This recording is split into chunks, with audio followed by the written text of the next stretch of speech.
Hi hello ಎಲ್ರಿಗೂ ನಮಸ್ಕಾರ. Heart beat Kannada YouTube ಚಾನಲ್ಗೆ ನಿಮ್ಮನ್ನು ಸ್ವಾಗತ ಬಯಸ್ತೇನೆ. ಏನಾಯ್ತು ಗೊತ್ತಾ, ಇವತ್ತು ನೀವು ಈ ವಿಷಯ ಕೇಳಿದ್ರೆ ನೀವು ಮರಗ್ತೀರಾ. ಕೊನೆಯವರೆಗೂ ವಿಡಿಯೋ ನೋಡಿ. ಮೊದಲ ಬಾರಿಗೆ ಯಾರೆಲ್ಲ ಯೂಟ್ಯೂಬ್ ನೋಡ್ತಿದ್ರ, ದಯವಿಟ್ಟು ನನ್ನ ಚಾನಲ್ ಸಬ್ಸ್ಕ್ರೈಬ್ ಮಾಡ್ಕೊಳ್ಳಿ. ನಾವು ಎಷ್ಟು ಜಾಗರೂಕತೆಯಿಂದ ಇದ್ರೂ ಕೂಡ ಏನೆಲ್ಲ ಅನಾಹುತ ಆಗುತ್ತೆ ಅನ್ನೋದಕ್ಕೆ ಇದೊಂದು ನಾನು ಎಕ್ಸಾಂಪಲ್ ಹೇಳ್ತೀನಿ. ಗಂಡ ಹೆಂಡತಿ ಒಂದು ಜಿಲ್ಲೆಯಿಂದ ಇನ್ನೊಂದು ಜಿಲ್ಲೆಗೆ ಅವರು ಏನಕ್ಕೆ ಬಂದಿದ್ದಾರೆ ಅಂದ್ರೆ, ಗಂಡ ಇದ್ದವರು ಟೀಚರ್ ಇದ್ದಾರೆ, ಪ್ರೈಮರಿ ಸ್ಕೂಲ್ ಟೀಚರ್ ಇದ್ದಾರೆ. ಅವರ ಧರ್ಮ ಪತ್ನಿ ಅಂದ್ರೆ ಅವರ ಹೆಂಡತಿ ಮನೆಯಲ್ಲೇ ಮಕ್ಕಳು ನೋಡ್ಕೊಂಡು ಇರೋದಷ್ಟೇ. ಏನಾಗಿದೆ, ಗಂಡನಿಗೆ ಶುಗರ್ ಇಲ್ಲ, ಗಂಡನಿಗೆ BP ಇಲ್ಲ, ಮತ್ತೊಂದು ಕಾಯಿಲೆ ಇಲ್ಲ.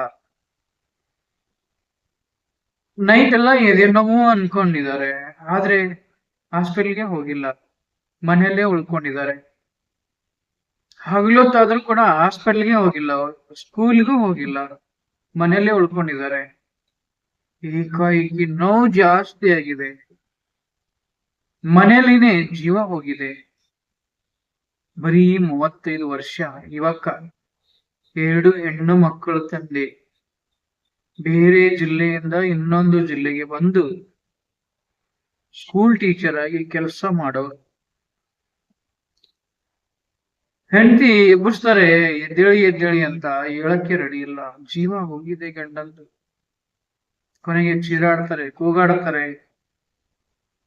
ಬೇರೆ ಊರಿಗೆ ಬಂದ್ಬಿಟ್ಟು ಬಾಡಿಗೆ ಮನೆಯಲ್ಲಿದ್ದಾರೆ, ಯಾರ್ ತಾನೇ ಬರ್ತಾರೆ ಹೇಳಿ.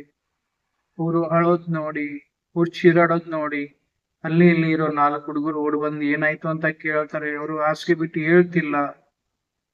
ಸರಿ, ಆ ಯುವಕರು ಏನ್ ಮಾಡಿದಾರೆ, ಸಹಾಯ ಮಾಡಕ್ಕೆ ಅಂತ ಹೋಗ್ತಾರೆ. ಹಾಕೊಂಡು ಗಾಡಿಯಲ್ಲಿ ಹಾರ್ಟ್ ಹಾಸ್ಪಿಟಲ್ಗೆ ಹೋಗ್ತಾರೆ. ಹಾರ್ಟ್ ಹಾಸ್ಪಿಟಲ್ ಅಲ್ಲಿ ECG ಮಾಡಿ ನೋಡ್ತಾರೆ ಡಾಕ್ಟ್ರು, ಪೇಷಂಟ್ ಏನಿಲ್ಲ. ನಾನು ಹೇಳಿದ್ದಲ್ಲ, ಜೀವನೇ ಹೋಗಿದೆ ಅವ್ರದ್ದು. 2 ಮಕ್ಕಳನ್ನ ಹಿಡ್ಕೊಂಡು ನಿಂತ್ಕೊಂಡಿದ್ದಾರೆ ತಾಯಿ. ಡಾಕ್ಟರ್ ಚೆಕ್ ಮಾಡಿದಾಗ ಗಂಡನ ಜೀವನೇ ಹೋಗಿದೆ. ಬೇರೆ ಜಿಲ್ಲೆಯವರು, ಜೊತೆಗೆ ಸಂಬಂಧಿಕರಂತ ಯಾರು ಇಲ್ಲ. ಬಗಲಲ್ಲಿ ಒಂದು ಮಗು ಇದೆ, ಕೈಯಲ್ಲಿ ಒಂದು ಮಗು ಇದೆ. 2 ಹೆಣ್ಣು ಮಕ್ಕಳನ್ನ ಹಿಡ್ಕೊಂಡು ಭಯದಲ್ಲಿ ನಿಂತ್ಕೊಂಡಿದ್ದಾರೆ. ಡಾಕ್ಟರ್ಗೆ ಮಾತ್ರ ಗೊತ್ತು ಜೀವ ಹೋಗಿದೆ ಅಂತ, ಹೆಂಡತಿಗೆ ಗೊತ್ತಿಲ್ಲ. ಹೆಂಡತಿಗೆ ಹೇಳಿದ್ರೆ ಏನಾಗ್ಬೋದು ಅನಾಹುತ. ನಾವೆಲ್ಲ ನಿಂತ್ಕೊಂಡಿದೀವಿ ಭಯಭೀತರಾಗಿ.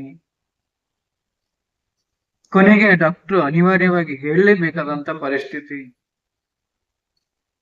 ಅಲ್ಲಿ ಜೊತೆಗೆ ಬಂದ ಹುಡುಗರು ಎಲ್ಲ ಏನಾಯ್ತು ಸರ್ ಅಂತ ಕೇಳ್ತಿದ್ರು. ಇಲ್ಲ, ಡೆತ್ ಆಗಿದ್ದಾರೆ. ಆ ಹುಡುಗರು ಭಯ ಪಟ್ಕೊಬಿಟ್ರು. ಅವ್ರಾದ್ರೂ ಏನ್ ಮಾಡಕ್ ಆಗುತ್ತೆ, ಸಹಾಯ ಮಾಡಕ್ ಬಂದವ್ರು ಅಷ್ಟೇ. ಕೊನೆಗೂ ಡಾಕ್ಟರ್ ಅವ್ರ ಹೆಂಡತಿಗೆ ಹೇಳ್ಬಿಟ್ರು, ಇಲ್ಲ, ಜೀವ ಇಲ್ಲ ಅಂತ. ಇಂತಹ ಪರಿಸ್ಥಿತಿ ಪಕ್ಕದಲ್ಲಿ ನಿಂತ್ಕೊಂಡಿದೀವಿ ನಾವು.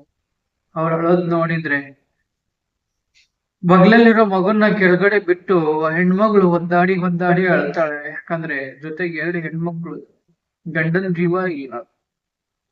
ಬೇರೆ ಜಿಲ್ಲೆಯಿಂದ ಬಂದವರು, ನೌಕರಿ ಮಾಡ್ತಿರೋ ಗಂಡ ಏಕಾಏಕಿ ಹಾರ್ಟ್ ಅಟ್ಯಾಕ್ ಇಂದ ಕೊನೆ ಹೆಸರಿದ್ದಾರೆ. ಅಂದ್ರೆ ಆ ಹೆಂಡತಿಗೆ ಸಮಾಧಾನ ಮಾಡೋರು ಯಾರು, ಧೈರ್ಯ ಹೇಳೋರು ಆ ಕ್ಷಣದಲ್ಲಿ ಒದ್ದಾಡಿ ಅಳ್ತಿದ್ದಾರೆ. ಆ ಜೊತೆಗೆ ಬಂದ್ ಹುಡುಗರು ಆ ಹೆಣ್ಮಗಳು ಮೈ ಮುಟ್ಟಿ ಸಮಾಧಾನ ಮಾಡಕ್ಕಾಗುತ್ತಾ? ಅಂತ ನಾವು ಯಾವ ವೈರಿಗೂ ಕೂಡ ಇಂಥ ಪರಿಸ್ಥಿತಿ ಬರ್ಬಾರ್ದು. ಬರೀ 35 ವರ್ಷ. ಇಲ್ಲಿ ನಾವು ಮಾಡೋ ತಪ್ಪು ಏನಂದ್ರೆ, ನಾವು ಮಾಡೋ ಮಿಸ್ಟೇಕ್ ಏನಂದ್ರೆ, ಅವರು ರಾತ್ರಿ ಎದೆನೋವು ಅಂದ್ರು, ಆದ್ರೆ ಅವಾಗ್ಲೇನೆ ಹಾಸ್ಪಿಟಲ್ಗೆ ಹೋಗ್ಬೋದಿತ್ತಲ್ಲ. ಬೆಳಗ್ಗೆನೋ ಎದೆನೋವು ಅಂದ್ರು, ಆದ್ರೂ ಡ್ಯೂಟಿ ಬಿಟ್ಟು ಮನೇಲೆ ಉಳ್ಕೊಂಡ್ರು, ವಿನಃ ಹಾಸ್ಪಿಟಲ್ಗೆ ಹೋಗ್ಲಿಲ್ಲ. ಎಂತ ಪರಿಸ್ಥಿತಿ. ಎಂತ ಕಟುಗನಿಗೂ ಕೂಡ ಕಣ್ಣೀರ್ ಬರುತ್ತೆ ಅಂತ ಟೈಮಲ್ಲಿ. ಪಾಪ ಹೆಣ್ಮಗಳು ಒದ್ದಾಡಿ ಅಳ್ತಾಳೆ. 2 ಹೆಣ್ಣು ಮಕ್ಕಳ ತಾಯಿ ಗಂಡನ್ ಕಳ್ಕೊಂಡು ರೋದನೆ ಮಾಡ್ತಾಳೆ, ಚೀರಾಡುತ್ತಾಳೆ. ನಾವ್ ತಾನೇ ಏನ್ ಮಾಡಕ್ ಆಗುತ್ತೆ. ಕರ್ಕೊಂಡ್ ಬಂದಿರೋ ಹುಡುಗರಿಗೆ ಹೇಳಿದ್ರು ಡಾಕ್ಟ್ರು, ನೀವು ಮುಂದಿನ ಕೆಲಸ ನೀವ್ ಏನ್ ಮಾಡ್ಬೇಕು ಮಾಡಿ. ಯಾಕಂದ್ರೆ ಡಾಕ್ಟರ್ ಕೆಲಸ ಏನ್ ಮಾಡ್ಬೇಕಲ್ಲ ಅಷ್ಟೇ ಮಾಡಿರ್ತಾರೆ. ಅವ್ರು ಯಾವ ಊರು ಏನು ಅಂತ ಡಾಕ್ಟ್ರು ಅಲ್ಲಿವರೆಗೂ ಕಳ್ಸ್ಕೊಡಕ್ ಆಗುತ್ತೆ. ಜಾಗೃತಿಯಿಂದ ಇರ್ಬೇಕು. ಇಂಥ ಪರಿಸ್ಥಿತಿ ಯಾರಿಗೂ ಬರ್ಬಾರ್ದು ಅಂದ್ರೆ ನಾವು ನೀವುಗಳು ಕೂಡ ತುಂಬಾ ಜಾಗೃತಿಯಿಂದ ಇರ್ಬೇಕು. ತುಂಬಾ ಜಾಗೃತಿಯಿಂದ ಇರ್ಬೇಕು. ಪಾಪ ಅವರಿಗೆ ಶುಗರ್ ಇಲ್ಲ, BP ಇಲ್ಲ, ನಾನು ಹೇಳಿದ್ನಲ್ಲ ಯಾವುದೇ ಕಾಯಿಲೆ ಇಲ್ಲ. ಮುದ್ದಾದ ಹೆಂಡತಿ, 2 ಮಕ್ಕಳು, ಒಳ್ಳೆ ಕೆಲಸ ಕೈಯಲ್ಲಿ. ಅವರು ಏನ್ ಮಾಡಿದ್ರು? ನೆಗ್ಲೆಕ್ಟ್ ಮಾಡಿದ್ರು. ಚೆಸ್ಟ್ ಪೇನು, ಎದೆ ನೋವು ಅಂತಂದ್ರೆ ರಾತ್ರಿ 12 ಗಂಟೆನೇ ಇರ್ಲಿ, 2 ಗಂಟೆನೇ ಇರ್ಲಿ, ಮೊದ್ಲು ನೀವು ಹಾಸ್ಪಿಟಲ್ಗೆ ಹೋಗೋದನ್ನ ಮಾಡಿ. ಇಲ್ಲಾಂದ್ರೆ ನೋಡಿ, 2 ಮಕ್ಕಳು ಅನಾಥ ಹೋದ್ರು, ಹೆಂಡತಿ ಅನಾಥ ಆದ್ಲು. ಎಂತಹ ಪರಿಸ್ಥಿತಿ. ಯಾವ ವೈರಿಗೂ ಕೂಡ ಇಂಥ ಪರಿಸ್ಥಿತಿ ಬರಬಾರ್ದಲ್ವಾ?